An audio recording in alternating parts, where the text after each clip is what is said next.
Classificação indicativa. Livre para todos os públicos.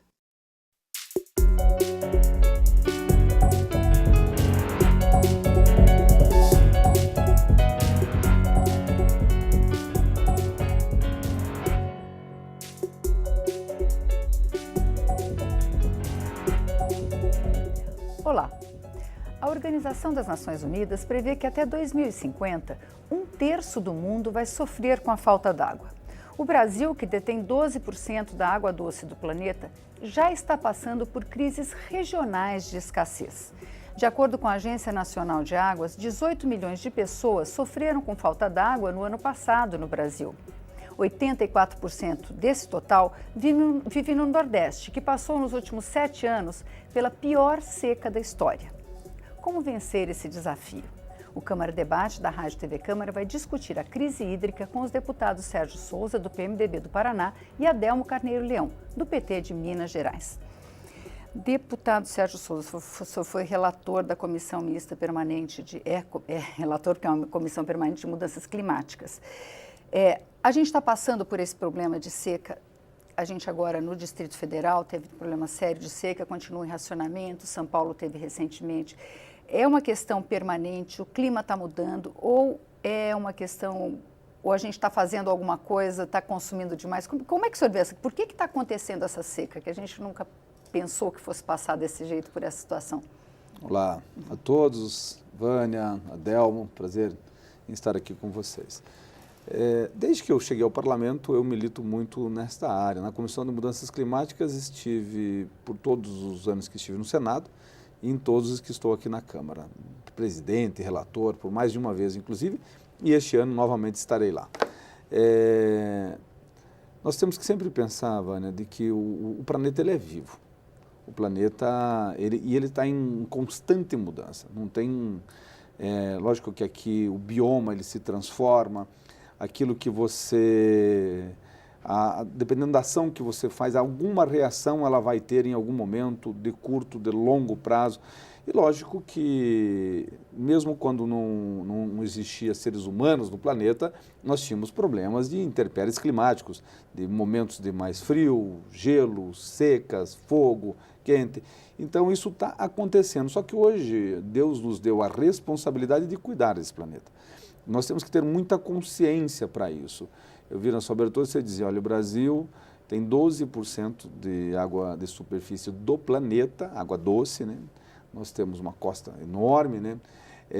E temos um problema hídrico enorme. Isso está no fato do regime das águas, não só das chuvas, mas para onde as águas correm. Nós recebemos na região amazônica, nós somos aqui a jusante, a montante nos Andes, desce, e só que na região amazônica, onde está lá 70% da água de superfície do Brasil, nós temos uma densidade demográfica extremamente pequena.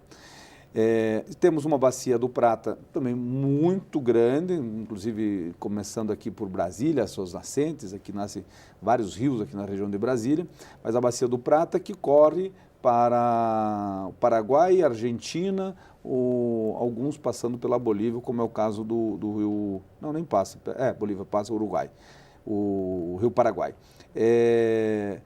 E se nós olharmos a densidade, imaginarmos um mapa do Brasil e vermos a densidade demográfica, ele está num raio de 100 a 200 quilômetros. Se você olhar do litoral a 200 quilômetros, está 80% da nossa população.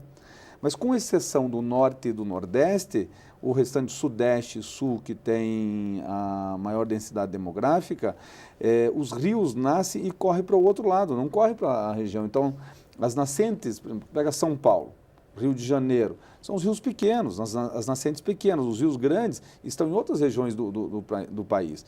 Então isso tem que ter uma gestão hídrica muito grande e, lógico, rezar muito para não ter o que teve aqui em Brasília, o que teve em São Paulo há 2 anos atrás, no Rio de Janeiro. E os efeitos são advindos de mudanças climáticas? Eu acredito que boa parte sim. Se nós pegarmos os estudos de 30, 40, 60, 100 anos atrás, nós vamos ver que os regimes de chuvas, eles eram mais perenes do que são hoje. Deputado Adelmo Carneiro Leão, como é que o senhor vê essa questão? É uma questão de gestão da água ou uma questão climática? Ou as duas coisas, ou a gente está gastando água demais? Como é que o senhor vê isso? Eu concordo em parte com o Sérgio que tem que rezar, mas não basta só isso. Minas também passou por uma crise Tem que pedir grave. a São Pedro, não tem dúvida, tem problemas climáticos, mas parte desses problemas, e nós precisamos estudá-los mais aprofundadamente, eu imagino que tem consequências da ação humana. Quando a gente fala em áreas de baixa pressão, alta pressão, elas também têm influência em função do desmatamento, não é só a questão, né, climática pura e simples, independentemente da nossa ação. Certamente tem, mas o desmatamento na Amazônia tem significado nesse processo de, por exemplo, nas chuvas que acontecem em Minas, na região central do Brasil? Certamente. Então, isso precisa ser muito bem qualificado, muito bem estudado. E tem outras questões que são efetivamente da intervenção humana. Nós estamos vendo, ainda é uma polêmica não resolvida, mas existem muito fortes evidências, Vânia, de que, por exemplo, a plantação extensiva de eucalipto na nossa região, em Minas Gerais, tem efeitos muito graves em relação à disponibilidade de água. A redução da água de superfície em função do ser o eucalipto, segundo especialistas, alguns estudos, um grande consumidor de água, inclusive rebaixando o lençol freático. Isso é muito sério. Não digo que nós temos os dados já definitivos, mas é preciso colocar aqueles que contestam, juntamente com aqueles que estudam, e verificar até onde a plantação extensiva de eucalipto é um efeito. O outro problema que existe, que também é grave, nós temos uma quantidade, Sérgio, muito grande de água que é utilizada para o transporte mineral. O que isso significa no ponto de vista da geração de crise e da redução da quantidade de água que deveria estar servindo prioritariamente a matar a sede dos animais e das pessoas?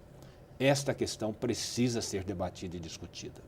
Nós estamos com um processo acelerado de utilização de água de irrigação. E quando a gente fala, existem grandes extensões de irrigação. A tal ponto que em determinadas regiões é de tal intensidade que não sobra água no leito dos rios para abastecer a jusante, quem consome água, inclusive os animais. Nós estamos vendo uma redução. Então, tem muitas variáveis que precisam de estudar. Eu tenho trabalhado muito com essa ideia de que um problema tão grave e tão complexo quanto esse precisa de ser tratado numa equação diferencial integral. Uma equação diferencial integral, ela só dá o resultado positivo, o resultado correto, se nós colocarmos todas as variáveis nessa equação. Se nós errarmos, se nós omitirmos alguma variável, nós corremos o risco de resolver a equação, mas não resolver o problema, e resolvê-la errada. Pois é, essa questão que o senhor está levantando, a questão do uso econômico da água. Mas eu quero te dar mais outro dado ainda, que eu acho que aconteceu em Minas e que é extremamente grave. É o problema dos acidentes, dos desastres, que também são causados pela intervenção humana. Vamos lembrar, agora muito recente no Pará e já há mais de 2 anos em Minas Gerais, em Mariana, né? A barragem de Fundão, que causou um desastre de enormes proporções. E aí nós temos que tratar, do ponto de vista conceitual, de crise hídrica, não é apenas falta d'água, é a contaminação das nossas águas. Existem cidades, Vânia, no nosso estado de Minas Gerais e certamente no Brasil, no norte, mas em Minas Gerais, cidades em que a água por inteiro, a água das cisternas, dos poços, inclusive dos poços artesianos, está contaminada por coliformes. E a população dependendo só dessa água, sem tratamento. Isto é uma crise grave. A água que é para a vida, que é para o abastecimento, muitas vezes ela conduz, né, na sua estrutura, no seu volume, agentes muito perniciosos. Por falta de saneamento. Por falta de saneamento. A contaminação por metais pesados. Nós temos alguns locais onde que a água está próxima, mas ela está tão intensamente contaminada que o seu tratamento é muito mais difícil do que combate a agentes orgânicos. Então, isto é crise que nós temos que discutir e debater. Certamente, pedir a São Pedro que ele nos ajude a distribuir melhor essa riqueza, esse fundamento, né, essa fonte de vida, mas a intervenção humana, o planejamento do uso é fundamental e é urgente, nós não podemos deixar para depois. Nessa polêmica do eucalipto, por exemplo, eu sei que quem quer plantar diz não pode ter restrição. Nós temos que ter restrição, fazer os estudos, se eventualmente não tiver dados ou se os dados mostrarem que é possível expandir, que faça isso. Mas nós não podemos continuar plantando grandes extensões e eventualmente causar um enorme prejuízo para abastecer a população, as populações. Mais da metade de Minas hoje já está com um problema sério de crise hídrica e de falta d'água. Quem passou por racionamento ouviu essa discussão. Não adianta nada a gente economizar na cidade, adianta, eu não estou falando isso, porque o gasto pesado mesmo vai na indústria e na agricultura. Como é que se faz esse balanço entre o gasto? Quer dizer, isso é a questão que o senhor estava falando, da gestão da água, né, do uso da água, deputado. Vânia, assim, a agricultura, ela ocupa hoje, incluindo cana-de-açúcar, 8% do território nacional. As cidades não ocupam isso. Lógico que você consome mais água na agricultura, é normal, a quantidade de água que precisa para encher uma cana, para encher uma laranja, uma vargem de feijão. Agora, você imagina isso no território nacional, ocupando 8% de um país continental. Agora, a densidade demográfica per capita é incomparável o que se gasta na indústria e nas cidades. O que acontece é que nós todos temos que ter a responsabilidade de cuidarmos bem do meio ambiente e de cuidarmos da saúde da água. A Delmo tem razão no que diz respeito a isso. Só não concordo muito com relação ao eucalipto, mas concordo que precisa de estudos. Porque hoje tem mais de 200 variedades de eucalipto e tem uma cultura de que no Rio de Janeiro, quando da sua colonização, tinha uma região de banhados e que trouxeram eucaliptos para plantar para secar aquele banhado. Então, isso é uma coisa de 300 anos atrás. Hoje a tecnologia demonstra isso. Um eucalipto, um pinus, um pé de laranja ocupa, basicamente, consome a mesma quantidade de água, uma árvore no jardim de uma pessoa. O que nós temos que ver é o seguinte, temos que tratar localmente, claro, nós temos que cuidar nas cidades. Por exemplo, lá em Curitiba, no meu estado, o estado do Paraná, você tem o Rio Iguaçu. Nasce na Serra do Mar, maravilhoso, conheço as nascentes, tem restaurantes lá na região, você toma água do rio. Andou 30 quilômetros, é uma tragédia, é aquele rio morto, onde é lixo, andou 100 quilômetros depois de Curitiba, as pessoas pescando, que é onde está o rural. O rural não contamina os rios, contamina o rio a cidade. Agora, utiliza uma quantidade de água, sim, mas todos nós dependemos de regimes hídricos. Mas o grande fator da diminuição do número de água, da quantidade de água ou das crises hídricas em regiões específicas do Brasil ou do continente como um todo, são fatores globais. O aquecimento do Pacífico, o esfriamento do Pacífico, ele tem uma relação direta com o regime de chuvas no Brasil. A floresta amazônica, mas depende muito dos ventos que vêm do Atlântico e do regime de chuvas que formam ali. E só que em duas situações, por que o Nordeste quase não chove ou chove menos?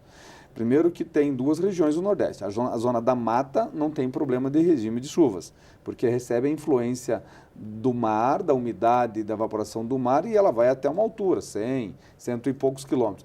O restante do Nordeste, o Agreste, o semiárido, ele recebe a influência que vem da Amazônia, nessa corrente de ventos, que quando chega está enfraquecido, e da Antártica, que vem o sul, por exemplo, nosso regime de chuvas no sul, ele é diretamente ligado com as temperaturas que vêm, os ventos que vêm da Antártica, que formam esse regime de chuvas.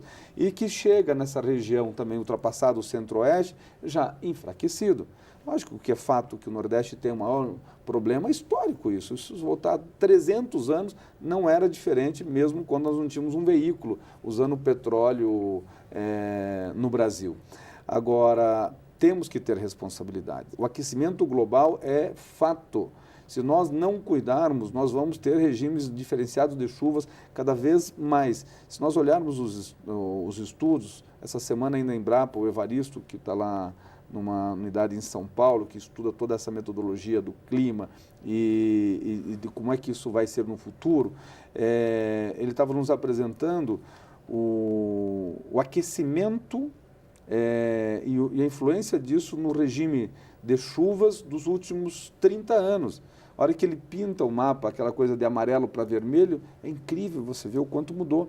E a hora que ele eleva isso para 2100, ou seja, daqui a 80 e poucos anos, que parece que é muito, mas não é, isso vai estar catastrófico se a gente não tomar alguns cuidados. Algumas regiões não haverá mais produção agrícola e não haverá nem cidades, porque também não vai ter água. O Câmara Debate vai fazer um pequeno intervalo e a gente volta daqui a pouco.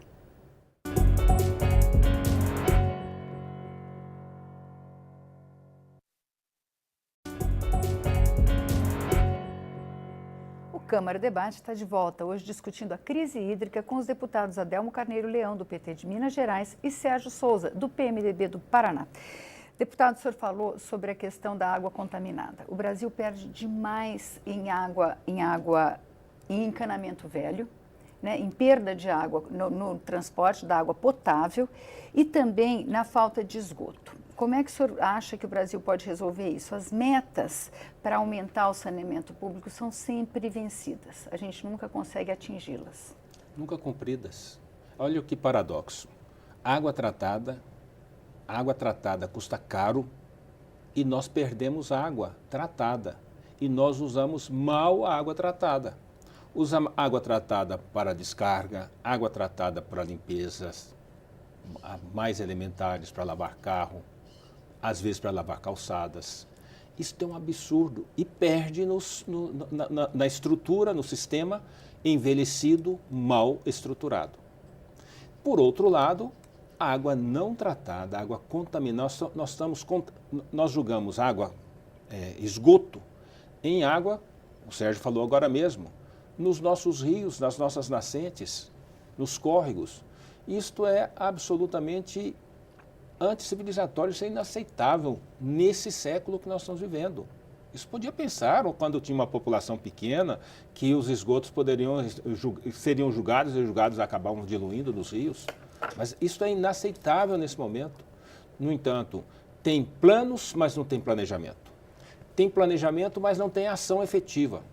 Tem obras que começam e não terminam, não concluem. Às vezes, eu já vi, né, sou testemunha de onde todo o processo de bombeamento, de captação, de destinação do esgoto pronto, mas não funciona. As bombas enferrujam sem serem ligadas.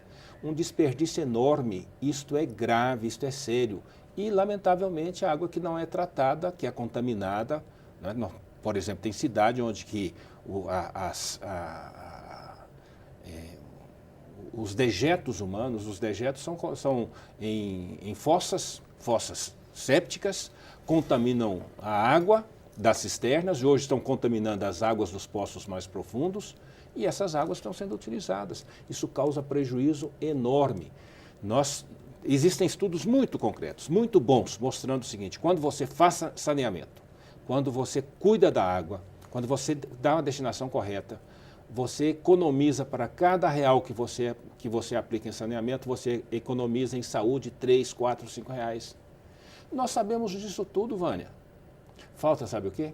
Atitude, determinação política para isto. Infelizmente, nós vivemos num país onde que as prioridades, as ações, elas estão concentradas muito mais para sustentar determinados interesses que não são aqueles que atendem às necessidades fundamentais do nosso povo, do ponto de vista das políticas públicas, da saúde, da educação, do saneamento, para atender outras demandas na lógica de mercado, de concentração de poder e de riqueza nas mãos de poucos. Eu aprendi lá com o Zygmunt Bauman que concentração de poder e riqueza nas mãos de poucos não interessa ao nosso povo, à nossa gente. Deputado Sérgio Souza, dizem que fazer esgoto não dá voto, né? É uma coisa muito cara e não dá voto. Agora, existem cidades no país que conseguiram tratar 100% do seu esgoto. Né? Curitiba, se não me engano, está perto de 100%, se não for 100%. São Paulo, eu sei que trata 50%. Das 10 cidades acima de 100 mil habitantes com mais difusão de saneamento no Brasil, 4 delas estão no Paraná. Maringá, Londrina, Ponta Grossa e Então, Curitiba. quer dizer, não é uma questão que não dá voto. Quer dizer, Mas como é que você mas vê essa os questão do governos, saneamento? Aí, Adelma, eu penso assim, eu acho que tem realmente essa consciência de que, como a Vânia diz aqui, que não dá voto. Mas o governo tem investido muito. No governo do Partido dos Trabalhadores se investiu bastante em saneamento, através do PAC e tudo mais. Agora, no governo do PMDB, do presidente Michel, tem se investido. Sabe quanto que o Paraná tomou do governo federal para investir em saneamento? Agora, 3 bilhões de reais através da Companhia de Saneamento do Paraná, que é a Sanepar. Agora, esse ano passado, no finalzinho do ano, foram assinados todos esses convênios. Municípios com 15, 20 mil habitantes vão ter 30, 40 Paraná, milhões. Mas se nós vermos o seguinte, o que é lamentável, não é o problema não é o volume de recursos, é como esses recursos estão sendo investidos. Lá no Paraná está funcionando. Você coloca o dinheiro numa obra que ela não termina, ela não conclui. Então, mas aí é que está. Esta consciência tem que mudar. A consciência política. No Paraná, isso está construído de tal forma, a meta, nós vamos ter cidades com 2 mil habitantes no Paraná que vai ter estação de tratamento de esgoto e esgoto nela toda. Lógico que isso vai demorar mais 20, 30 anos para você atingir, mas hoje nós vamos chegar a 90% da população do Paraná com acesso ao esgoto. Mas eu acho que o mais importante que nós temos hoje acontecendo no Brasil é a consciência ambiental. Eu tenho um filho de 8 anos de idade. É incrível a consciência ambiental que tem o meu garoto. E a gente vê isso na sociedade, a gente vê a sociedade muito. Só precisamos tomar um pouco de cuidado para essa consciência ambiental, ela não virar uma disputa com o setor produtivo. Eu vim agora há pouco de uma reunião onde as pessoas me disseram o seguinte, falou, olha, na Europa, o agricultor, além de ele ser subsidiado, ele é tido como uma classe extremamente importante para a sustentabilidade. Nos Estados Unidos não é diferente, na China não é diferente, no Japão não é diferente, no Brasil isso está passando, parece que o agricultor é algo que faz mal ao meio ambiente. Não é verdade. Já tivemos no passado, e eu sou testemunha disso, porque eu venho da roça, eu nasci e me criei, meu pai é agricultor no Paraná. Eu já vi muitas vezes pessoas fechando as próximas, entupindo mina para poder plantar. Hoje não. Hoje há uma consciência, há uma recuperação geral, lugares que não tinha córregozinhos, que a água era pequenininha, já aumentou. Mesmo porque ele depende da água, né? Depende extremamente. Nós colhíamos a água para pulverizar as lavouras direto do rio. Não, reservatórios separados, hoje com um retorno de embalagens, com mata ciliar, um cuidado enorme que o agricultor tem hoje. Até mesmo, lógico, a consciência ambiental, a inclusão educacional, social, isso mudou muito. Então aqui, Vânia, para deixar... Eu acho que o Brasil é um país muito jovem, só temos 30 anos de redemocratização, que vamos fazer agora em outubro, né? Ambientalmente, é um país que está ainda se moldando. Acabou de consolidar o Código Florestal com a votação no Supremo, agora recentemente, nos pontos principais, alguns inconstitucionais, outros constitucionais declarados, agora consolidou isso. O Brasil, não tem nenhum país do mundo que preserva o meio ambiente como o Brasil, nenhum. Os Estados Unidos usam mais de 30% do território dele para agricultura, a Europa mais de 50%, a China, toda que ela pode plantar, ela usa. Nenhum país do mundo tem a quantidade de matas nativas que nós temos, 67% do território nacional. Agora, temos que cuidar do urbano também. Temos que cuidar dos rios urbanos, da água urbana, né? Pois é. Mas você sabe que nesse contexto eu quero colocar uma questão que é de Minas. Se nós temos essa situação dos maus exemplos ou das práticas que são inadequadas, que precisam ser corrigidas, situações que precisam ter intervenção positiva, porque tem lugares onde tem perda, mas tem lugar onde não tem nada e vive a população numa situação crítica mesmo, né, de pouca água e muitas vezes água contaminada. Mas nós temos um exemplo em Minas Gerais, por exemplo, na cidade de Extrema, no município de Extrema, que está divisa ali com São Paulo, que é um exemplo de proteção de nascentes, de aumentar a quantidade de água das nascentes em função da proteção, da plantação da colocação de plantas adequadas, de apoio das indústrias, das empresas, não é só uma questão da atividade pública, não é só do público, dos agentes públicos, é também da própria comunidade, das empresas que financiam, que ajudam. E isso ou seja, ajuda quem está a eleger cuidando das nascentes hoje. lá recebe recurso.